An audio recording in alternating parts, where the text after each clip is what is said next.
Par une nuit humide du mois d'août 1987, Don Henry et Kevin Ives, deux étudiants en dernière année du secondaire, se promènent dans les bois. Ils paieront très cher de s'être retrouvés au mauvais endroit, au mauvais moment. Selon les témoignages recueillis, ils auraient été les témoins d'une transaction impliquant des trafiquants de drogue. Cette histoire ne se termine pas avec la mort de ces deux jeunes hommes ou la souffrance vécue par leurs proches. Elle nous conduit dans les recoins les plus sombres de notre gouvernement, là où les mensonges sont sanctionnés par les hommes les plus puissants du pays. Très tôt dans l'enquête, nous savions qu'il y avait de la corruption au niveau des autorités locales. Plusieurs organismes chargés d'appliquer la loi ont fait croire à mes parents que ma tête était mise à prix. Pendant que j'avais la tête tournée, j'ai entendu ce qui m'a semblé être un coup de feu. If they can stick some garbage like this on me, then every American better be scared to death. It's a risk in everything that you do in this line of work. That's why the pay is so good. Il faut que les Américains se réveillent et qu'ils réalisent que s'ils ne surveillent pas leur gouvernement, il pourrait lui-même devenir une dangereuse organisation criminelle.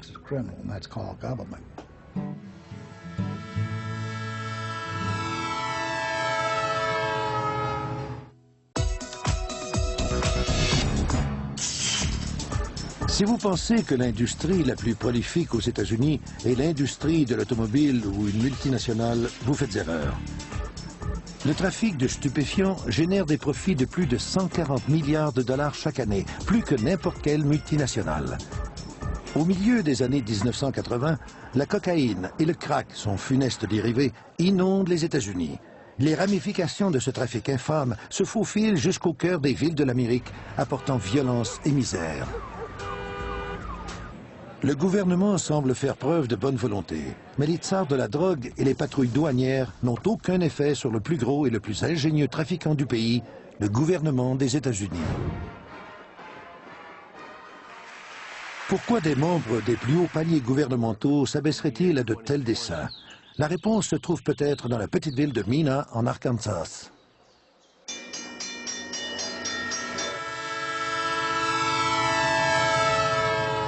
En août 1987, mon fils Kevin est allé passer la nuit chez son ami Don Henry. Le père de Don leur a permis d'aller chasser. Peu après, on nous a appris qu'ils avaient été frappés par un train.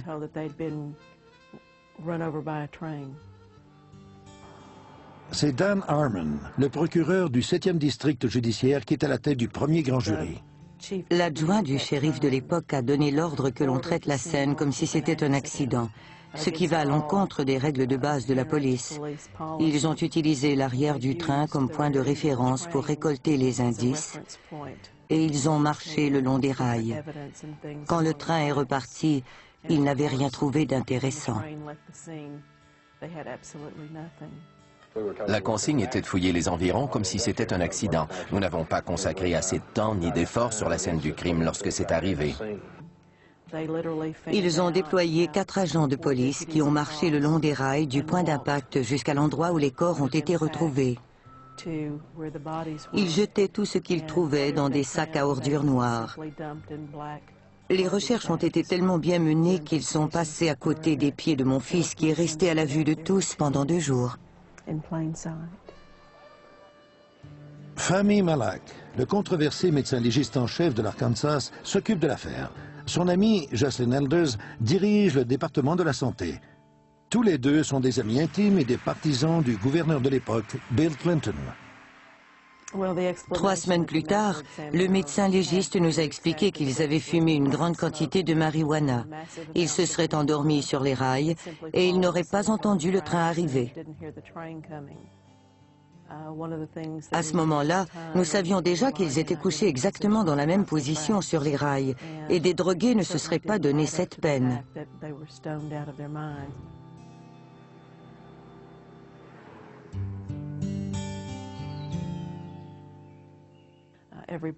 Tout le monde connaissait Kevin.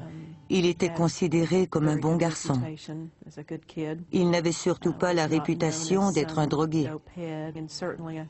De plus, son père est conducteur de locomotive. Alors plusieurs personnes ont trouvé bizarre que Kevin se soit allongé sur les rails, lui qui a toujours su à quel point c'est dangereux.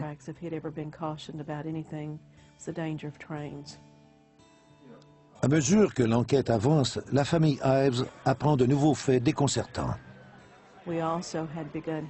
On a entendu parler d'une bâche qui recouvrait les garçons. Nous avons demandé des explications aux autorités qui nous ont répondu que c'était une illusion d'optique. Plus tard, nous avons appris que le personnel à bord du train avait vu la bâche. Ils ont même amené un agent à l'endroit de l'impact et il a pu voir la bâche grâce à sa lampe de poche. Ils lui ont dit textuellement, c'est la bâche qui recouvrait les garçons avant l'impact. C'était un genre de bâche. Ce n'était pas un sac pour les dépouilles. Elle avait été pliée tant bien que mal. Si je me souviens bien, elle était placée là-bas.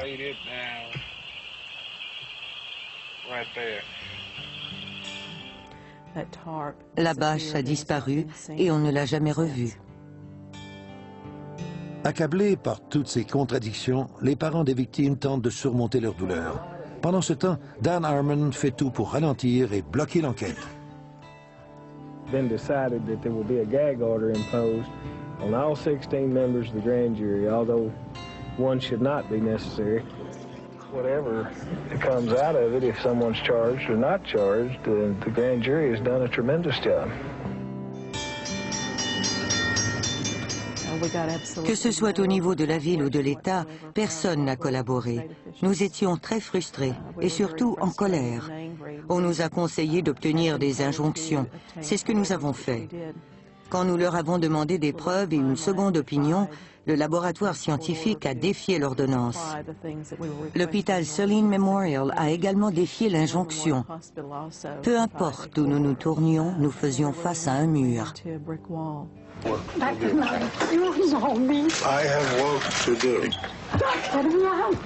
Cette émission d'information régionale rend public des allégations qui remettent en question les compétences du coroner Fahmy Malak. Son ami de longue date, Jocelyn Elders, le défend de toutes ses forces et accuse les journalistes d'irresponsabilité.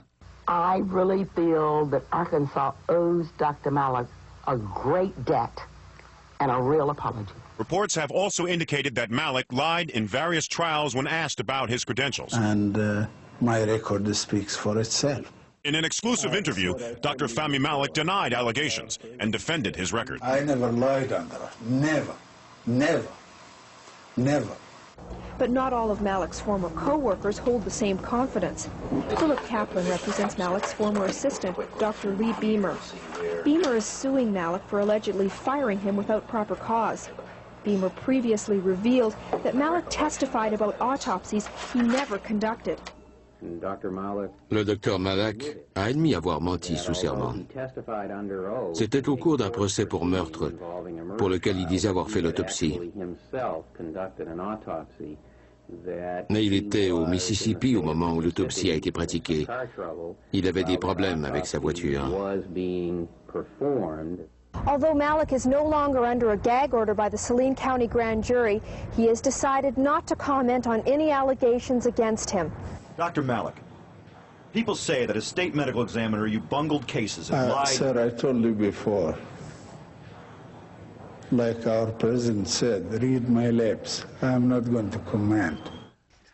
Un examen approfondi des documents de la Cour et des témoignages révèle que l'expertise de Malak a été infirmée dans au moins 3 affaires médicales. Les familles des victimes engagent le docteur Joseph Burton, un médecin légiste très respecté, pour pratiquer une nouvelle autopsie sur Don Henry et Kevin Ives. Il est fort probable que ces 2 garçons ne sont pas morts accidentellement. Ils sont morts des suites de blessures qu'une ou plusieurs personnes leur ont infligées. Don Henry a été poignardé et Kevin a eu le visage fracassé, probablement par la crosse d'un fusil. C'est le docteur Malak qui a fait les premières autopsies à la morgue de l'État. Les experts qui ont pratiqué la seconde autopsie sont stupéfaits car ils ne s'expliquent pas comment celui-ci a pu passer à côté des blessures. Malak refuse d'admettre qu'il a fait une erreur. Was there a step? The answer is no, they were not stabbed. Were they dead beforehand? Absolutely no, they were alive. En plus de la controverse entourant cette affaire, des rumeurs persistantes de trafic de drogue circulent dans la petite ville. On entendait parler de drogue, larguée par avion ou par train. Malgré 2 ans d'enquête bâclée, de mensonges flagrants, de fausses autopsies et de dissimulation, Linda Ives continue à vouloir démasquer les assassins de son fils. Elle ne peut pas s'empêcher de se demander qui peut bien se donner tant de mal pour étouffer l'affaire. Pour les trafiquants, la petite ville de Mena peut-elle être importante au point qu'ils soient prêts à mutiler et à tuer 2 jeunes hommes innocents? Il y a tant d'endroits possibles pour parachuter de la drogue aux États-Unis, des endroits beaucoup plus près des frontières. Pourquoi la ville de Mena est-elle si importante dans le trafic de la drogue? Russell Welch est un officier de police de l'Arkansas qui a commencé à travailler à la police criminelle au début des années 80. À cette époque, il a pour mission de surveiller certaines activités louches à l'aéroport de Mena. Dans cet aéroport, il y a de petits ateliers où on répare les avions. Il n'y a pas de tour de contrôle, alors ce n'est pas surveillé. C'est un endroit idéal pour des trafiquants, car leurs allées et venues ne sont pas contrôlées. C'est une piste qui n'est pas surveillée, et il n'y a pas beaucoup de policiers autour pour enquêter. Au cours des années 80, Barry Seal est le plus célèbre trafiquant de drogue des États-Unis. Il commence sa carrière à la TWA. Son talent et sa débrouillardise lui valent d'être recruté par les forces spéciales de l'armée américaine. Finalement, la CIA l'embauche pour faire de la contrebande d'armes lors d'opérations contre Castro et les communistes en Amérique centrale et en Amérique du Sud. Les liens de Seal avec la CIA le protègent du FBI, de la DEA et de tous ceux chargés d'appliquer la loi. Au fil des ans, il rassemble une flotte d'avions et constitue un réseau de pilotes et de mécaniciens. Il fait affaire avec le cartel de Medellín, défiant ainsi toutes les lois. Lorsqu'il effectue des opérations clandestines ou des coups montés pour des agences gouvernementales, on dit qu'il rapporte 1 kilo de drogue pour lui et 1 kilo pour les agents fédéraux. Le shérif m'a renseigné à propos d'un trafiquant de cocaïne de Baton Rouge du nom de Barry. Il avait beaucoup d'avions là-bas. À la Rich Mountain Aviation, ils ont pris plusieurs photos. On y voit des changements de numéro de queue et toutes sortes d'activités louches qui ne peuvent être faites que par des trafiquants.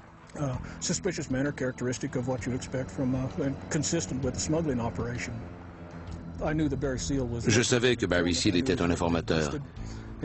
Il avait été arrêté et reconnu coupable en Floride. Il a retourné sa veste et est devenu un mouchard pour éviter la prison. J'ai présumé que puisqu'il travaillait avec les agents fédéraux de la Floride, ceux-ci le protégeaient des contre-coups de mon enquête en Arkansas. Le 15 avril 1985, le président Reagan fait un discours pour exprimer son accablement devant la situation au Nicaragua. The history of this century forces me to believe that to do nothing in Central America is to give the first communist stronghold on the North American continent a green light to spread its poison throughout this free and increasingly democratic country. L'année 1985 est aussi une année charnière pour Barry Seal. En 1985, un agent de la DEA en Arkansas m'a dit que selon un de ses amis de Mobile, en Alabama, Barry Seal faisait de la contrebande d'armes au Nicaragua. Pour le récompenser, on lui donnait le droit de revenir au pays avec de la drogue.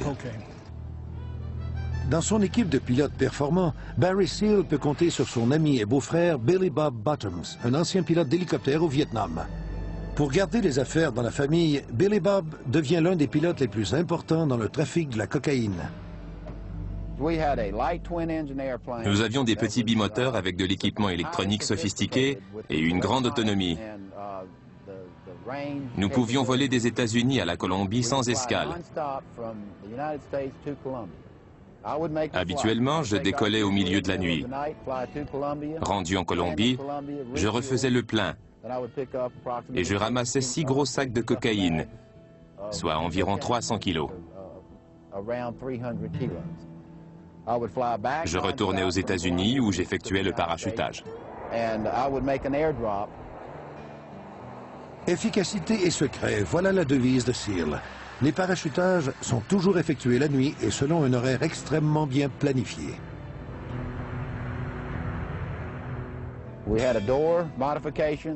La porte avait été modifiée pour qu'on puisse l'ouvrir de l'intérieur et la pousser. Il y avait un convoyeur à rouleau installé sur le plancher. Nous avions fabriqué une sorte de palette en aluminium sur laquelle nous pouvions déposer 6 sacs. La palette se repliait sur les côtés et se fermait par le haut. Des harnais étaient ensuite attachés aux sacs et au parachute. Quand la zone de parachutage était en vue, je poussais le tout avec une sangle d'ouverture automatique pour déployer le parachute. L'avion volait à 300 mètres et la marchandise atteignait rapidement le sol. La palette avait été conçue pour s'ouvrir dès qu'elle entrait en contact avec le sol. Ça libérait les sacs sans jamais endommager la marchandise. Nous n'avions pas besoin de protection pour voler dans le ciel des États-Unis.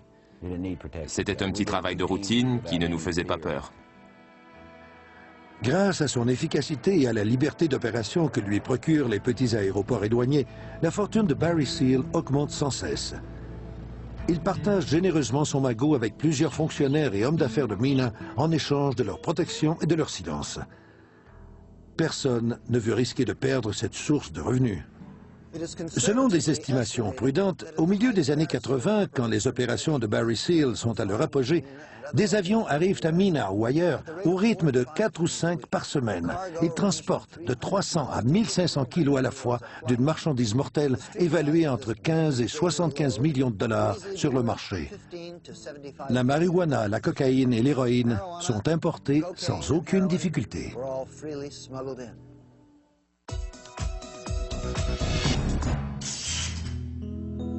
C'est l'impasse dans l'enquête bâclée sur la mort de Kevin et de Ron. Malgré des reportages diffusés à la grandeur du pays sur des émissions comme Unsolved Mystery et 60 Minutes, le mystère reste entier. Les rumeurs abondent, mais rien ne se précise. 2 ans et demi après le drame, une commission fédérale antidrogue est mise sur pied en Arkansas. C'est Gene Duffy, procureur enthousiaste, qui la préside.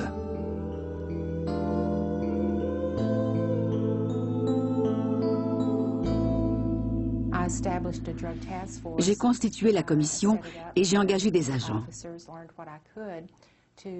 J'ai fait tout ce qu'il fallait pour instituer une enquête sur le trafic de stupéfiants dans cette région.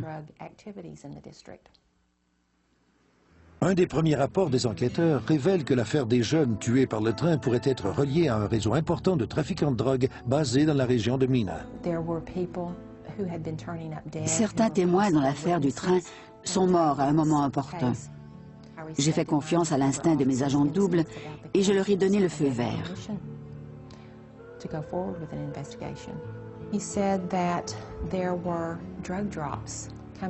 Un agent m'a appris qu'il y avait des parachutages de drogue dans cette région, près de l'endroit où Kevin et Don ont été tués. Ces parachutages de drogue n'avaient fait l'objet d'aucune enquête dans notre district.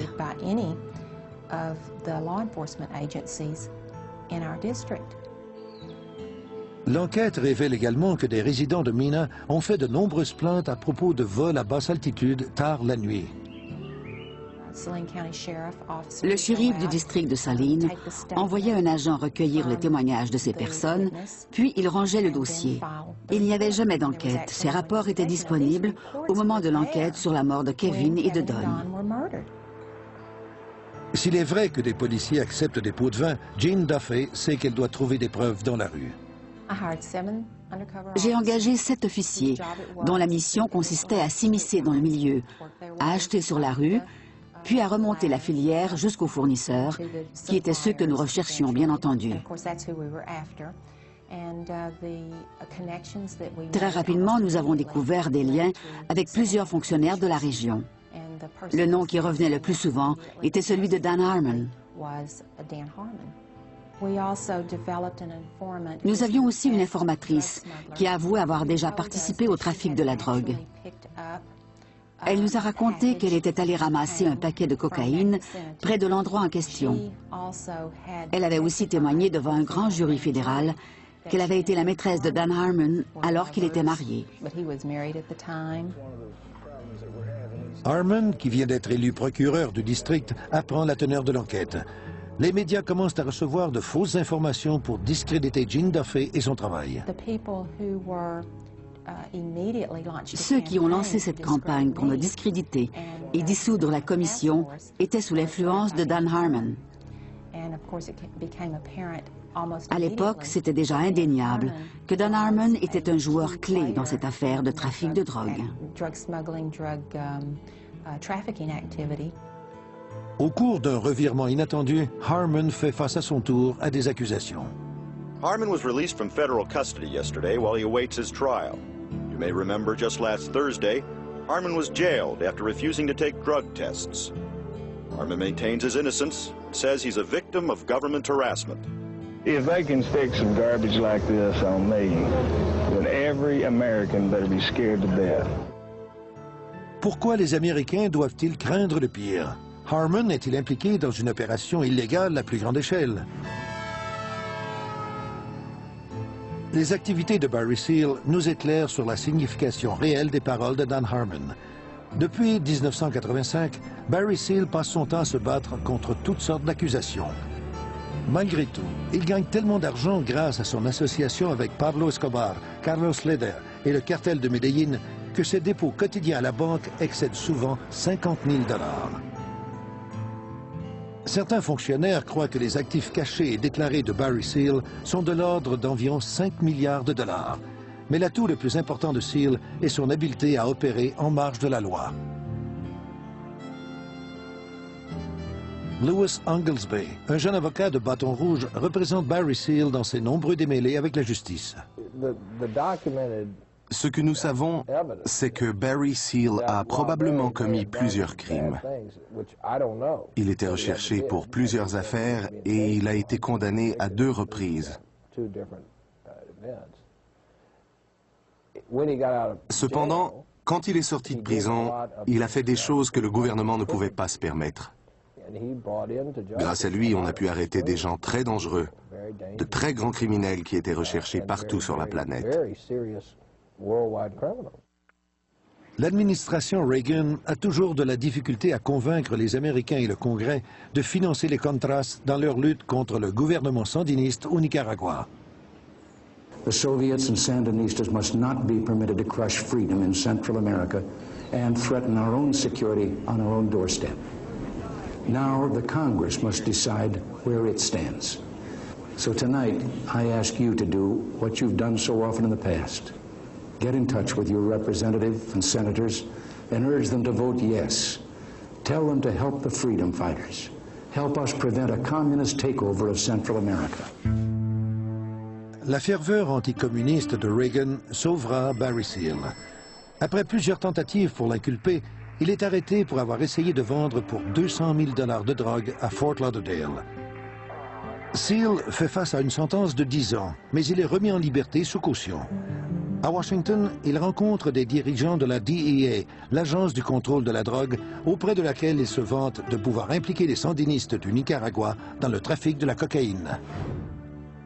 Les représentants de la commission antidrogue de George Bush sont très intéressés, tout comme les responsables des opérations secrètes du Conseil national de sécurité, le vice-amiral Poindexter et le lieutenant-colonel Oliver North.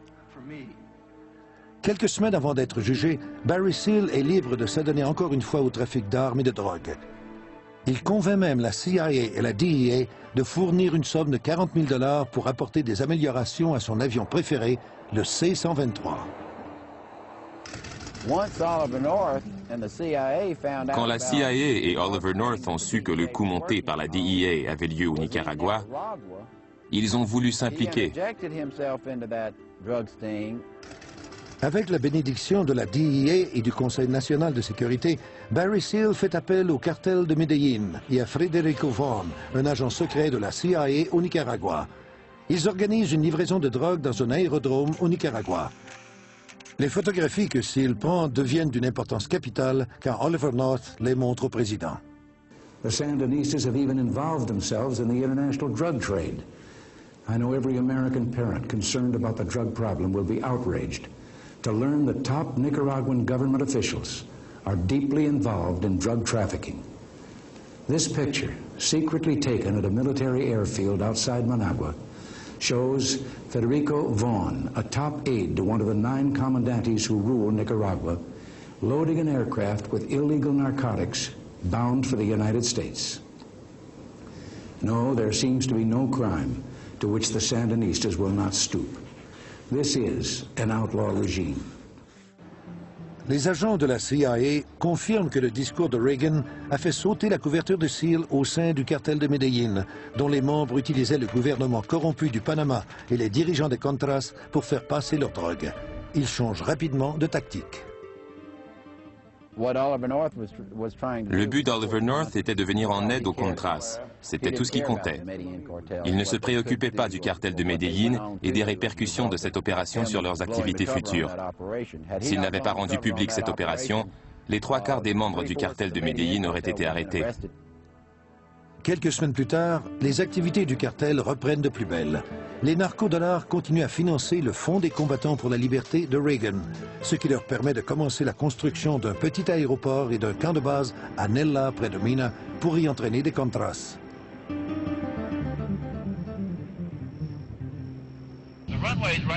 Ici, c'est la piste d'atterrissage.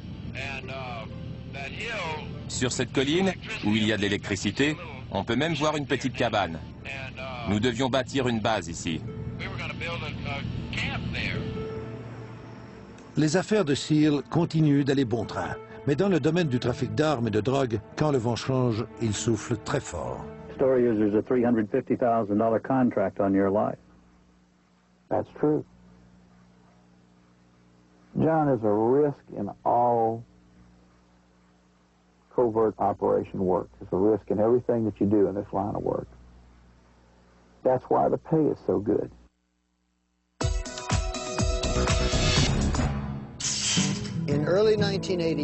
Au début de 1986, l'administration Reagan se retrouve au beau milieu d'une controverse. Un quotidien de Beyrouth dévoile les détails d'un accord secret de vente d'armes entre les États-Unis et l'Iran. Les profits sont cachés dans un compte en Suisse. Ils sont utilisés par le vice-amiral Poindexter et Oliver North pour financer les Contras dans leur guerre contre les sandinistes, malgré l'opposition du Congrès et du peuple américain. C'est une violation de la Constitution. Ces révélations scandaleuses ont un grand effet sur la population qui demande des explications à ses dirigeants. What is involved is that in the course of the arms transfers, certain monies were taken and made available to the forces in Central America which are opposing the Sandinista government there.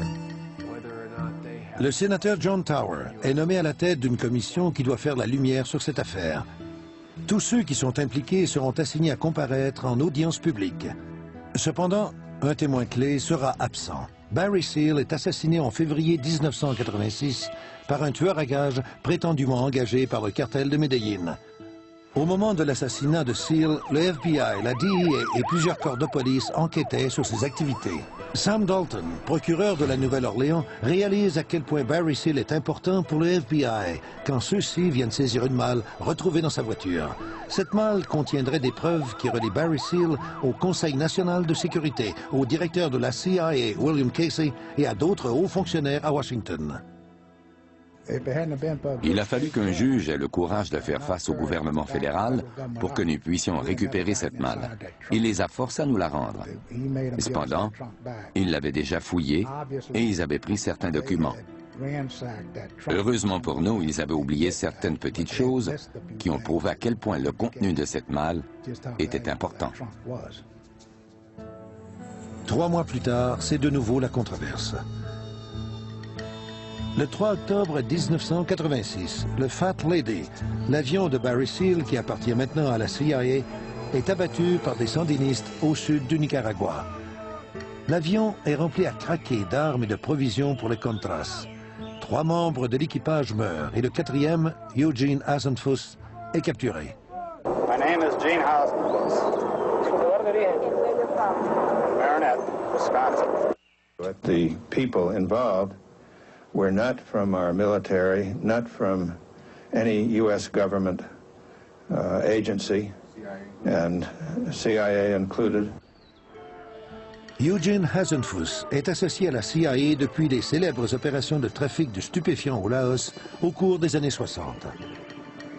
Lorsqu'il est capturé, les sandinistes trouvent plusieurs numéros de téléphone sur lui, ceux d'agents de la CIA, celui du Conseil national de la sécurité et celui du vice-président de l'époque, George Herbert Walker Bush.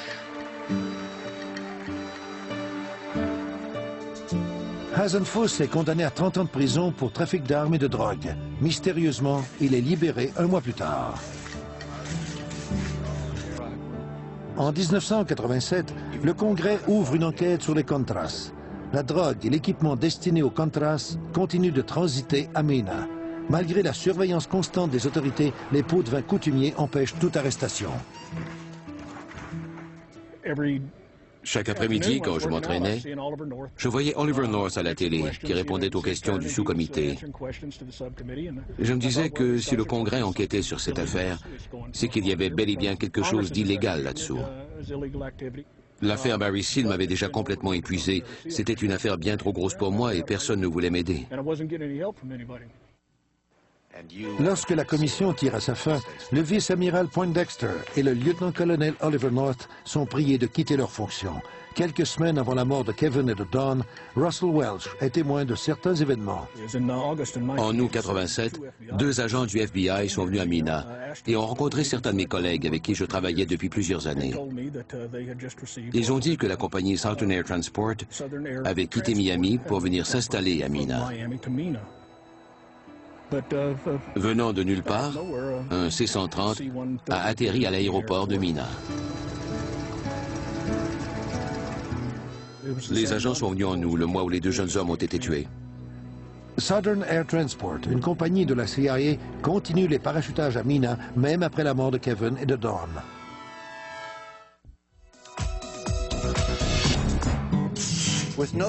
Malgré l'absence d'aide des autorités locales et fédérales, Linda Ives et Jean Duffy poursuivent leur enquête.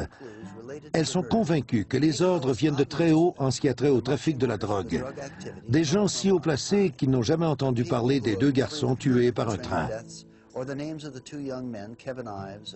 Personne ne veut mettre en péril cette source inépuisable de capitaux, même si elle provient de la drogue. La première enquête a été celle du shérif du district de Saline, James Steed. C'est clair qu'il a caché de l'information et qu'il faisait partie de ceux qui voulaient étouffer l'affaire.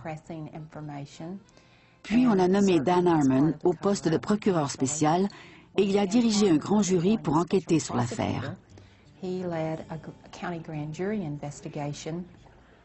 Nous avons eu droit à des mois et des mois de camouflage et au décès fortuit de plusieurs témoins.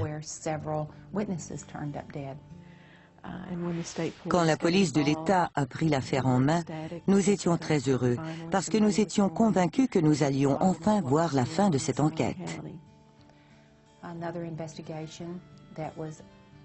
L'enquête de la police de l'État de l'Arkansas n'a été rien d'autre qu'une mascarade. Les dossiers doivent faire près d'1 mètre de haut, mais il n'y a que quelques centimètres qui reflètent les interrogatoires qui ont vraiment eu lieu. Une vraie fourberie.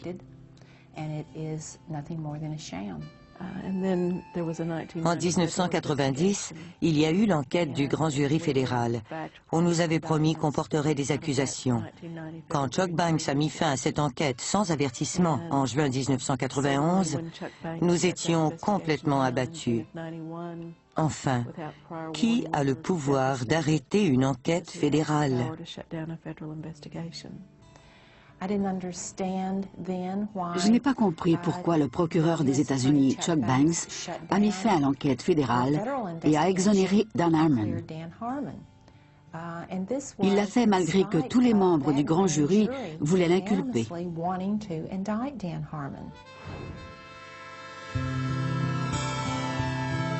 6 ans après le drame, un témoin oculaire des meurtres vient rencontrer Linda Ives. Linda Ives a amené ce témoin aux autorités locales qui l'ont référé au FBI. Les agents du FBI l'ont tout de suite pris sous leur protection. Ils lui ont fait passer le test du détecteur de mensonges qu'il a réussi, puis ils ont ouvert une enquête. Au début, nous n'avions pas remarqué qu'il y avait du monde. Comme je l'ai dit, on déconnait. Puis nous avons vu des personnes sur la voie ferrée et la lumière d'une lampe de poche qui bougeait. Ils ne nous regardaient pas, mais nous pouvions voir la lumière. Nous avons cessé de parler, puis nous nous sommes approchés sans faire de bruit. Il y avait 5 personnes sur la voie ferrée. J'ai tout de suite trouvé ça curieux, car à l'époque, ma mère fréquentait un avocat qui s'appelait Dan Harmon, et je l'ai tout de suite reconnu.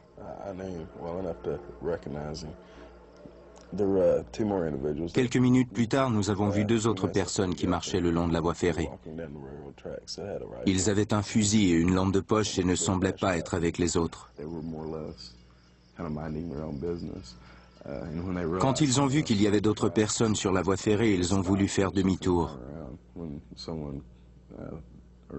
Dan leur a fait signe de venir les retrouver. Ils ont hésité un moment, puis ils ont marché vers le groupe.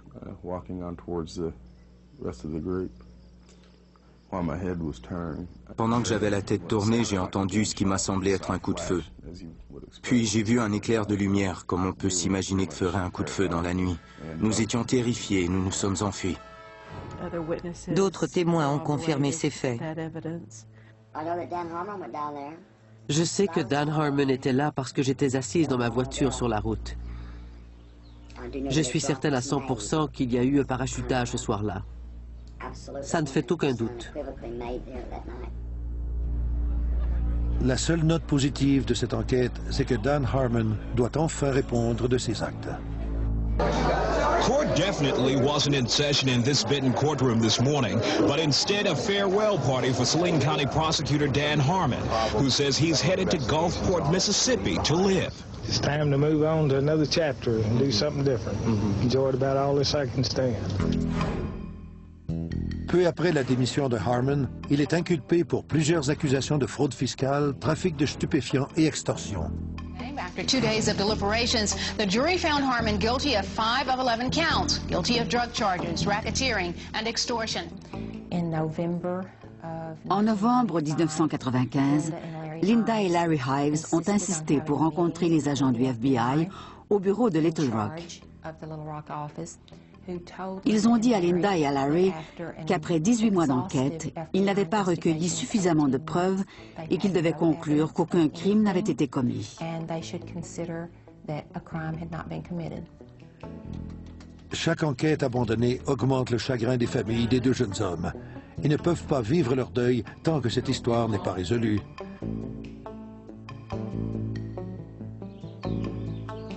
Linda et Jean continuent de chercher des preuves.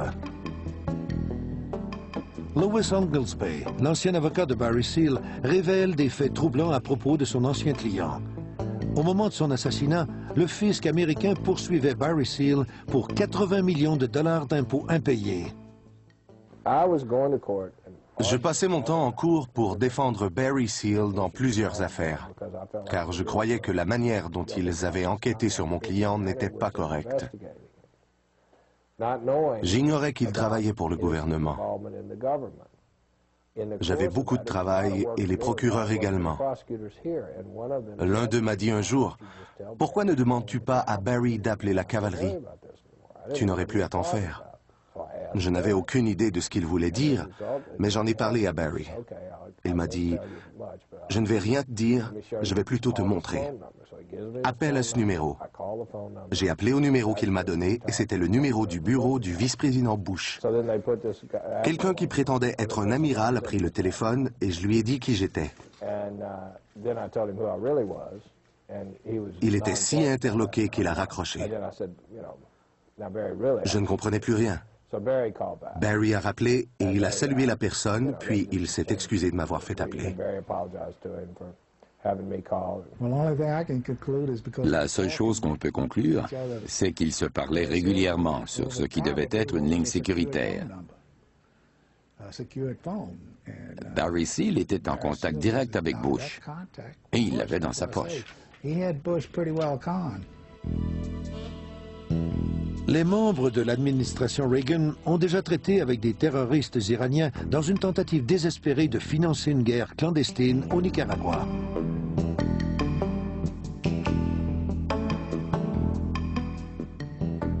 Pourquoi hésiteraient-ils à utiliser les barons de la drogue de Colombie? Chose certaine, c'est que Barry Seal était en contact avec des gens très haut placés au gouvernement.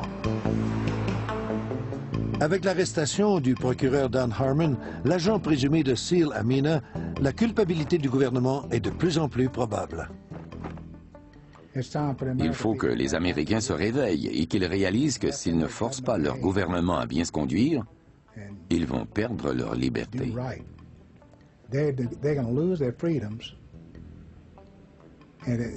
La prémisse du gouvernement pour combattre le crime suggère que les Américains abandonnent leur liberté. Ces derniers doivent comprendre que l'unique chose qui va arriver, c'est qu'ils perdront leur liberté. Quant au crime, il sera toujours présent. La seule différence, c'est qu'un grand criminel, et j'ai nommé le gouvernement, joindra les rangs de ses semblables. Les meurtriers de Kevin et de Don ne seront peut-être jamais amenés devant les tribunaux. Si le gouvernement est effectivement impliqué dans leur mort, la honte ne s'effacera pas. La drogue parachutée à Mena, en Arkansas, a détruit plusieurs vies. Ce n'est qu'une infime partie de la misère et de la destruction qu'engendre la cocaïne, le crack et les autres drogues qui entrent sans problème aux États-Unis. Cette misère ne cessera pas seulement en diffusant des publicités pour dire non à la drogue. Il faut que le gouvernement soit le premier à dire non. Ils auraient la possibilité de fermer les frontières de ce pays demain matin, et plus un gramme de cocaïne ne passerait. La vie de tous ceux qui ont été impliqués dans les meurtres de ces jeunes hommes a été bouleversée. Pendant qu'il enquêtait sur l'aéroport de Mena, Russell Welch a été lentement empoisonné au moyen d'anthrax inséré dans des lettres qu'il a reçues. Il a failli mourir. Ses reins et son système immunitaire ont été pratiquement détruits et il a dû prendre sa retraite. Dan Harmon a discrédité Jean Duffy publiquement et malgré le travail incroyable effectué par la commission qu'elle dirigeait, il a ruiné sa carrière. Elle enseigne maintenant dans une école secondaire. Pour les familles des victimes, l'argent et la justice ne pourront pas compenser la perte de leur fils. Le meurtre de mon fils, le 23 août 1987, est la seule chose qui compte. Je veux que ses auteurs soient traduits en justice.